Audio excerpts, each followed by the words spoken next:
یسوع مسیح کے فتح مند نام میں آپ تمام دیکھنے اور سننے والوں کی سلامتی چاہتا ہوں اور کریشن ٹو کرائسٹ چینل میں آپ سب کو ویلکم کہتا ہوں۔ تو آئے عزیزو، آج پھر چلتے ہیں ہم باغ عدن میں۔ جیسا لاسٹ پارٹ میں ہم نے سیکھا کہ خدا نے کس جگہ پر باغ لگایا تھا اور وہ کون سا پلیس تھا، ہم نے بخوبی اس بات کو جانا۔ اور بائبل مقدس ہمیں بتاتی ہے کہ خدا نے جو باغ عدن کو رکھا ہے وہ زمین کی ناف پر رکھا ہے، یعنی زمین کے بیچ میں رکھا ہے۔ اور ہم نے یہ بھی جانا کہ باغ عدن کے پاس، باغ کے پاس ایک پہاڑ بھی تھا، اور اسی پہاڑ پر جب خدا آتے تھے تو آدم اور حوا اسی ترائی پہ چڑھ کے، جو باغ عدن نیچے تھا تو اسی ترائی پہ چڑھ کے تو وہ خدا سے ملنے جاتے تھے۔ اور دنیا میں ایک پہاڑ ہے جو خداوند کے نام سے جانا جاتا ہے، کوہ مقدس، جو موریا کا پہاڑ ہے، وہی باغ عدن کا حصہ ہے۔ اور اگر ہم بائبل مقدس پر غور کریں تو ہمیں سمجھ آتی ہے کہ یسوع مسیح کیوں گتسمنی باغ میں جایا کرتے تھے، اور کیوں یسوع مسیح جو ہیں وہ بیتینیا جایا کرتے تھے۔ اس بات کو بھی آج ہم بخوبی جانیں گے، سیکھیں گے۔ لیکن اس سے پہلے جو یہ ندیوں کا راز ہے، جو 4 ندیاں ہیں، اور خدا نے ایک دریا جاری کیا، ہم نے لاسٹ ایپیسوڈ میں دیکھا تھا کہ ایک دریا جاری ہوا ہے جو 4 ندیوں میں تقسیم ہوا۔ آج ہم اس کو جغرافیکلی دیکھیں گے کہ یہ کیسے پاسبل ہے اور کہاں پر یہ سارا سلسلہ جاری ہے، کیونکہ آج تک دنیا میں کوئی ایسی ندی نہیں ہے جو ایک دریا جاری ہوا اور اس سے 4 ندیاں نکل جائیں۔ آج تک یہ ریسرچ کمپلیٹ نہیں ہوئی۔ اس کی وجہ کیا ہے وہ بائبل مقدس ہمیں بتاتی ہے، اور بائبل مقدس سے ہی ہم سیکھیں گے کہ یہ جو 4 ندیاں ہیں یہ کس رخ پر اور جغرافیکلی کس سائڈ پر وہ جاتی ہیں۔ پھر ہم جان سکیں گے کہ باغ عدن کو خدا نے سچ مچ میں یروشلم میں ہی لگایا تھا، کیونکہ جب 2 ندیاں جو مل جاتی ہیں، لوگ اسی کے آس پاس جو ہے وہ باغ عدن کو لگا لیتے ہیں، وہیں پر رکھ لیتے ہیں۔ لیکن ایسا نہیں ہے کہ خدا نے آدم حوا کو بھی عدن میں بنایا اور لال مٹی سے بنایا اور ان کو جا کر میسوپوٹامیا میں عراق سائڈ پر رکھ دیا۔ ایسا ہرگز نہیں ہوا۔ ہم دیکھتے ہیں بائبل مقدس سے، اور ہم شروع سے شروع کریں گے تاکہ ہم جان سکیں کہ خدا نے جو تخلیق میں جو پانی سے جدا کیا تھا، اور پھر کیا کہا خدا نے۔ ہم ایک دفعہ بائبل سے پڑھ لیتے ہیں۔ پیدائش کی کتاب، اس کا پہلا باب اور اس کی 9 آیت کو ہم غور سے دیکھیں گے کہ یہ ہمیں کیا بتاتی ہے۔ یہ آیت یہاں پر لکھا ہوا ہے، اور خدا نے کہا کہ آسمان کے نیچے کا پانی ایک جگہ جمع ہو کہ خشکی نظر آئے، اور ایسا ہی ہوا۔ اور خدا نے خشکی کو زمین کہا، اور جو پانی جمع ہو گیا تھا اسے سمندر، اور خدا نے کہا دیکھا اور اچھا ہے۔ اب اس بات کو ہم نے سمجھنا ہے، بخوبی سمجھنا ہے کہ خدا نے جب آرڈر کیا کہ جو زمین پر سارا پانی ہے، پہلے تو ایک پروسیس ہوا کہ پانی زمین پر ہائی پیک پر تھا، بہت زیادہ آسمانوں تک کا پانی تھا۔ خدا نے کیا کیا کہ اس پانی کو پانی سے جدا کر دیا، اور بیچ میں ایک گیپ آیا جس کو خدا نے آسمان کہا، یعنی خلا جو گیپ ہے اس کو ہوئی خدا نے آسمان کہا۔ یہ خیر ایک الگ سے ٹاپک ہے، اس پہ میں پھر بات کروں گا، لیکن اب بات آ جاتی ہے زمین کی، یعنی خشکی کی اور پانی کی۔ اب جب خدا نے آرڈر کیا کہ زمین جو ہے وہ ابھر آئے اور پانی جو ہے وہ ایک جگہ جمع ہو جائے، اس کا مطلب ہے کہ پانی اور خشکی ان کو 50-50% جو خدا نے ڈسٹریبیوٹ کر دیا۔ 50% جو ہے وہ زمین کی ایک جگہ پانی ہو گیا اور ایک جگہ جو ہے وہ خشکی ابھر آئی۔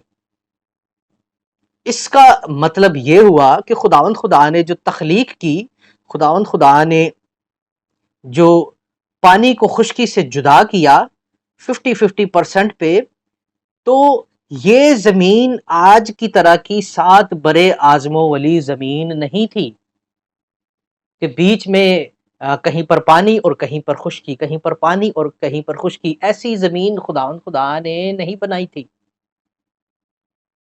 خدا نے جو زمین بنائی تھی وہ یہ تھی کہ 50% پانی ایک جگہ جمع ہو جائے اور ایک طرف خشکی ابھر آئے، یہ 50-50 ہو گیا۔ اور پھر خدا نے آگے چل کے تخلیق کرتے کرتے خدا نے کیا کیا کہ زمین کی ناف پر، زمین کے بالکل درمیان میں خدا نے کیا کیا، باغ عدن کو رکھا، باغ عدن کو لگایا۔ اور اب پھر ہم آ جاتے ہیں کہ جو دریا جاری ہوا اس کے متعلق تو ہم نے سیکھا، لیکن یہ جو ندیوں کا راز ہے، یہ کیا راز ہے؟ اب یہ بات پاسبل ہے کہ خدا نے جب تخلیق کی تھی، جب دریا جاری کیا تھا، تو اس میں جو 4 ندیاں جاری ہوئی تھی وہ بالکل ایسے ہی ہوگا جیسے زمین پر آج بھی دریا اور ندیاں چلتی ہیں۔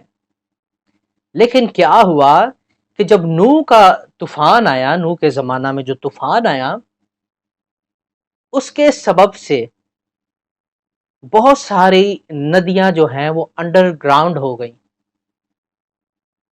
جس کی وجہ سے بہت سالوں تک یہ دریا اور یہ ندیاں مل نہیں سکی، کیونکہ یہ زمین کے انڈر گراؤنڈ چینل پر چل رہی تھی۔ اور جہاں پر لکھا ہوا ہے بائبل مقدس میں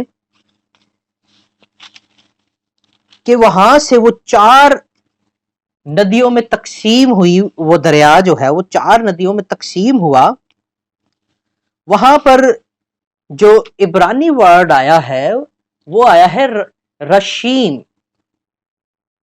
اور رشین ورڈ کا مطلب یہ نہیں ہوتا کہ چاروں طرف 4 طرف کی ندیاں بہہ جانا، ایسا نہیں ہے۔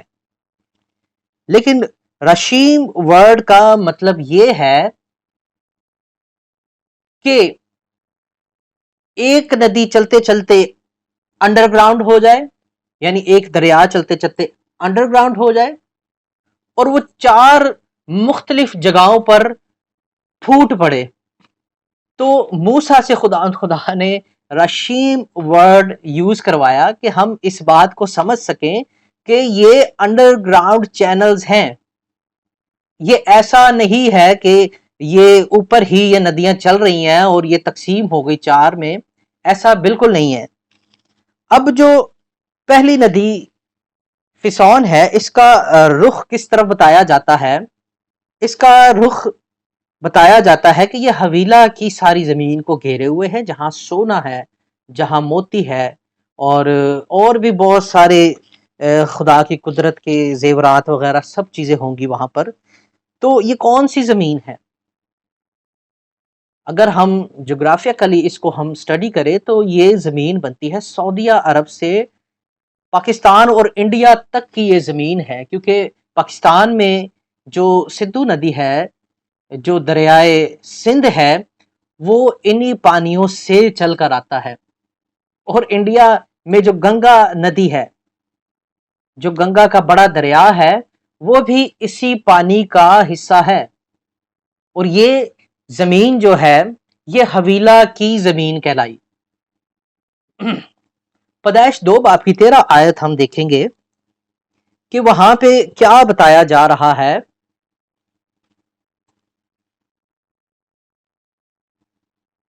اور دوسری ندی کا نام جہون ہے جو کوش کی ساری زمین کو گھیرے ہوئے ہے. اب یہ والا جو پانی کا بہاؤ ہے یہ کس طرف جاتا ہے؟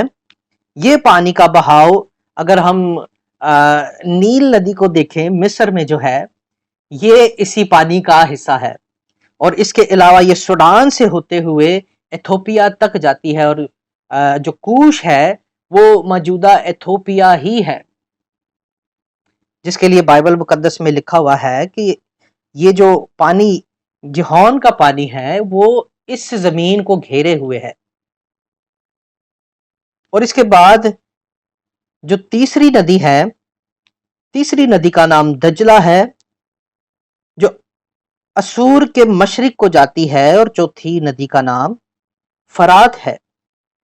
اب یہ دو ندیوں کا جو چینل انڈر گراؤنڈ چینل چلا یروشلم سے، یہ عراق میں جا کے یہ چشمے پھوٹتے ہیں، اور یہ کہاں کو جاتے ہیں؟ ترکی سائیڈ پر جاتے ہیں، اور ترکی میں ان پانیوں سے بہت بڑا ڈیم ہے جو ان پانیوں سے بنا ہوا ہے. اور بائبل مقدس میں ہمیں پتہ چلتا ہے کہ فرات کا پانی جو ہے وہ سوکھ جائے گا. یہ پیش گوئی کے طور پر بھی بات کہی گئی ہے کہ اس کا پانی سوکھ جائے گا تاکہ جو مشرق کے بادشاہ ہے وہ ایزیلی آ سکیں یروشلم میں. جب یسوع مسیح آئیں گے یا جب جنگ سٹارٹ ہوگی، جو آرمیگیڈن کی جنگ ہے جب سٹارٹ ہونی ہے، تو یہ ندی سوکھے گی. پھر ہمیں پتہ چلے گا کہ وقت بہت قریب ہے اور وقت بہت نازک ہے.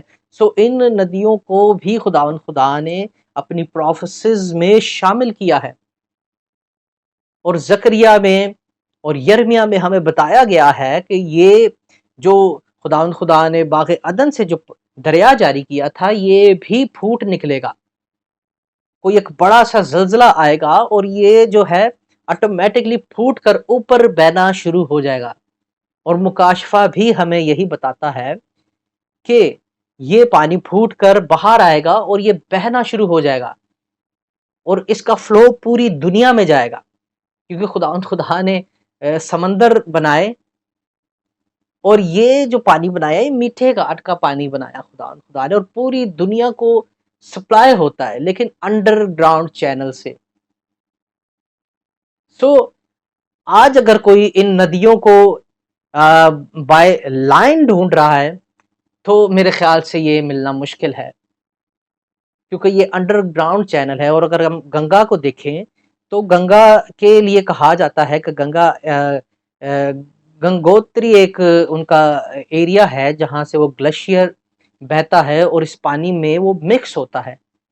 لیکن ایک اور گفا ہے جو گنگوتری سے بھی نیچے ہے، وہ انڈر گراؤنڈ چینل ہے، اور وہاں سے وہ پانی زیادہ پانی وہیں سے آ رہا ہے، وہ جو گلیشیئر میں مکس ہو کے پورے انڈیا کو یہ سپلائی ہو رہا ہے. تو یہ بڑی راز کی اور خاص باتیں ہیں. یہ جو خدا نے جو پانی جاری کیا آج سے 6000 سال پہلے، وہ آج تک جاری اور ساری ہے. اور ربیوں کا کہنا ہے کہ اگر ہم مچھلیوں کو ٹیگ لگا دیں اور انہیں ہم اگر جو یروشلم میں جو سوتا ہے فسون ندی کا وہاں پر چھوڑ دیں تو وہی ٹیگ لگی مچھلیاں ہمیں ان جہاں بھی ان کے سوتے پھوٹے ہیں وہاں سے ہمیں یہ مچھلیاں ملیں گی، جیسے نیل ندی ہے یا جارڈن ریور ہے یا کوش کا پانی ہے، یا ایون کہ یہاں پاکستان تک اور انڈیا تک بھی وہ مچھلیاں ٹیگ لگی ہمیں ملیں گی، کیونکہ انڈر گراؤنڈ یہ ایک ہی چینل ہے. سو باقی باتوں پر بھی ہم غور کریں گے اور نیکسٹ ویڈیو کا انتظار کیجئے. پھر اس میں ہم سیکھیں گے کہ خدا نے کہاں پر زمین آسمان بننے کے بعد کہاں پر کھڑے ہو کے کریشن کی، اس بات کو بھی ہم سیکھیں گے.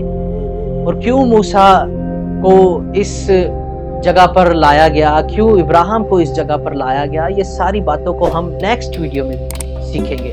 سو انفارمیشن اگر آپ کو پسند آئی ہے، ویڈیو اگر آپ کو پسند آئی ہے تو اسے ضرور لائک بھی کریں، شیئر بھی کریں، اور اگر آپ کا کوئی کویسچن ہے تو ضرور کمنٹ میں لکھ دیں تاکہ میں آپ کو جواب دے سکوں اس بات کا۔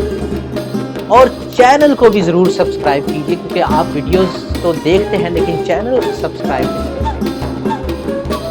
آپ ضرور ہے کہ چینل بھی سبسکرائب کریں تاکہ آپ سپورٹ کر سکیں مجھے اور میرے چینل کو بڑھانے میں مدد کر سکیں۔ تو مسیح میں آپ جیتے رہیں، آمین۔